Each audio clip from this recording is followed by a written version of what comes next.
The air inside ironclad MMA gym was thick with sweat, ego, and the sound of fists smacking pads. It was just another Saturday sparring session, and the regulars had gathered to watch Dylan Cross, the undefeated black belt and local champion, show off his new moves. He was confident, cocky, and loved having an audience. "Anyone else want to try?" Dylan shouted, spinning his gloves on his wrist as his friends laughed and clapped. That's when a small voice broke through the chatter. "I'll fight you." Heads turned. Standing by the door was a little girl, no older than 10. Her brown hair was tied in a messy ponytail, and she clutched her small gym bag like it was a shield. She wore a faded pink hoodie that barely covered her white karate uniform. The crowd burst into laughter. Dylan smirked. "You? Kid, this isn't a playground." The girl didn't flinch. "My name's Emily Carter," she said calmly. "My dad trained here before he passed." That made the room quiet for a second, but Dylan didn't catch the seriousness. "All right, Emily. I'll go easy on you," he joked, bowing mockingly. Emily nodded with quiet determination. She stepped onto the mat, slipped off her hoodie, and bowed properly, something Dylan hadn't even done. Her movements were sharp, disciplined. It caught the eye of Coach Ramirez, who stood at the back of the gym, arms crossed. "Start," he called out. Dylan lunged forward, throwing a playful jab to test her reflexes. But Emily wasn't where he thought she'd be. She slid to the side with lightning precision, grabbed his wrist, and twisted. Dylan's face tightened in pain. The crowd gasped. "What the?" he muttered, shaking out his hand. He came again, faster this time, but Emily dodged every strike. Her focus was cold, mechanical, like she'd practiced these counters hundreds of times. Within seconds, Dylan was off balance. One small trip, one perfect move, and the black belt hit the mat with a thud. The gym went dead silent. Emily looked at him, her voice steady but soft. "My dad always said strength isn't about size." And for the first time in years, Dylan didn't have a comeback. The silence inside ironclad MMA gym was so heavy, you could hear the buzz of the overhead lights. Dylan sat up, red-faced and embarrassed, rubbing his shoulder. He couldn't believe he had just been taken down by a 10-year-old girl. The audience stood frozen, unsure whether to laugh or applaud. Then one of Dylan's friends muttered, "Man, she just clowned you." The laughter erupted, and Dylan's pride burned hotter than fire. Emily quietly stepped off the mat and grabbed her hoodie, but Coach Ramirez called out, "Wait, kid. Where did you learn that arm lock?" She looked up. "My dad taught me. He used to train here a long time ago. His name was Michael Carter." The coach's expression changed instantly. Michael Carter. Everyone in that gym knew that name. He was once Ironclad's best fighter, a humble man with golden hands and a heart of discipline. But 5 years ago, he died in a car accident after leaving the gym late one night. His memory had slowly faded from the walls. Until now. "You're Mike's daughter," Ramirez said, his voice softening. "He was a good man." "The best student I ever had," Emily nodded. "He used to bring me here when I was little. I wanted to come back, to finish what he started." That hit Ramirez deep, but before he could say anything, Dylan stood up and scoffed, trying to reclaim his pride. "She got lucky, coach. That was a fluke. Let me go again." Coach shook his head. "No, Dylan. You underestimated her. That's on you." The crowd murmured, some agreeing, others whispering about how Dylan had finally been humbled. The black belt clenched his fists, his ego wounded beyond repair. Emily bowed again, showing respect despite the tension. "Thank you for the match," she said softly, then walked out with quiet grace. As she disappeared through the gym doors, Ramirez turned to his students. "That little girl just reminded us what real martial arts means. Respect, control, heart." But for Dylan, it wasn't over. His pride had been shattered in front of everyone, and he wasn't about to let that go. He looked toward the exit, his jaw tight. "If she wants to fight," he muttered under his breath, "then she's gonna get one." And somewhere deep down, that vow would set off a storm neither of them saw coming. 3 days later, the ironclad gym was buzzing again. But this time, it wasn't about Dylan's winning streak. Everyone was talking about the little girl who dropped the black belt. Clips from security footage had been leaked online, and the video went viral in town. 10-year-old karate girl humiliates MMA champion was all over social media. Dylan hated every second of it. He couldn't walk into the gym without hearing whispers or seeing smirks. His confidence, the thing that once fueled him, was now cracked by a child's quiet strength.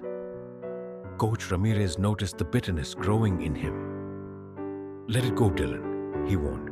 "That kid fought with more honor than you did that day." Maybe learn from it, but Dylan wasn't listening. He needed to prove to everyone that he was still the top fighter. So he waited until Saturday morning, when he knew Emily would return for her next training session.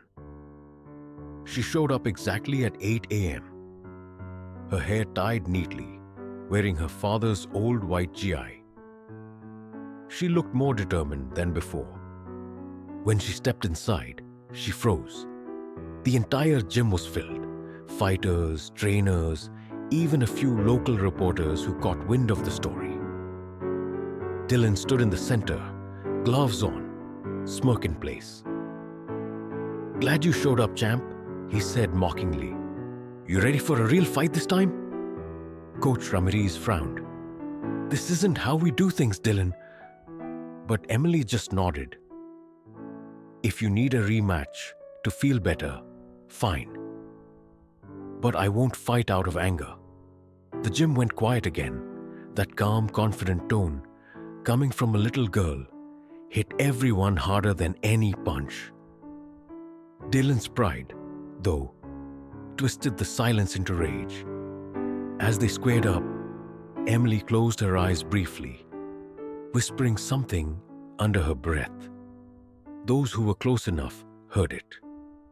"For you, Dad," the match began. Dylan came in strong, throwing sharp combos with full power this time. Emily dodged, blocked, and redirected every blow with graceful precision. She wasn't trying to humiliate him. She was teaching him. Then mid-combo, she caught his leg, spun, and swept him clean off his feet again. Dylan crashed down, and gasps filled the room. Coach Ramirez stepped forward, raising his hand. "Enough," he barked. The black belt lay there, panting. His pride shattered once more. And Emily simply bowed, just as her father had taught her. The crowd exploded into whispers again. Dylan sat on the mat, breathing hard, sweat dripping down his face. Emily, calm as ever, stood in front of him with her hands at her sides. No gloating, no smirk, just respect. That quiet humility somehow made his defeat feel heavier. Coach Ramirez approached slowly. "That's enough," he said firmly. "Emily, you've proven your point." But Emily shook her head. "It wasn't about proving anything, Coach. My dad always said fighting is never about pride. It's about control, about protecting others and yourself." Those words echoed across the gym. Ramirez felt his chest tighten. Those were Michael Carter's exact words from years ago. He remembered training the man, humble, fierce, and wise. It was as if his spirit was right there, standing through his daughter. The tension broke when Dylan suddenly stood up. His eyes, once burning with arrogance, now looked uncertain, almost lost. How? How did you learn all that? He muttered. Emily looked at him gently. My dad started teaching me when I was 5. He said I had to learn to stay calm, even when people laugh at you. Her gaze dropped for a second. He told me, people can hurt you with words worse than punches, but if you stay focused, they can't control your heart. The gym went silent again. Even the reporters who'd come for a headline stood motionless, sensing something deeper unfolding. Coach Ramirez stepped forward, placing a hand on Dylan's shoulder. You see, son, power isn't about how hard you hit. It's about how much heart you carry when you fight. That girl just reminded us of what martial arts truly is. Dylan exhaled deeply. His anger melted into shame. He looked down, then back up at Emily. I'm sorry, he said quietly. I treated you like a joke. I shouldn't have. Emily smiled faintly. It's okay. My dad said even good fighters forget their lessons sometimes. The crowd began to clap. Not for Emily's victory, but for her message. Even Coach Ramirez wiped his eyes discreetly. For the first time, Dylan extended his hand, not to fight, but to shake hers. Emily hesitated for a second, then reached out. Their hands met, a bridge between pride and purpose. But deep in her heart, Emily wasn't done. She knew her journey had just begun, and her father's legacy was calling her towards something bigger. A week after the rematch, the ironclad gym felt different. The energy had shifted. Less arrogance, more respect. Fighters trained harder, listened more, and bowed before every sparring session.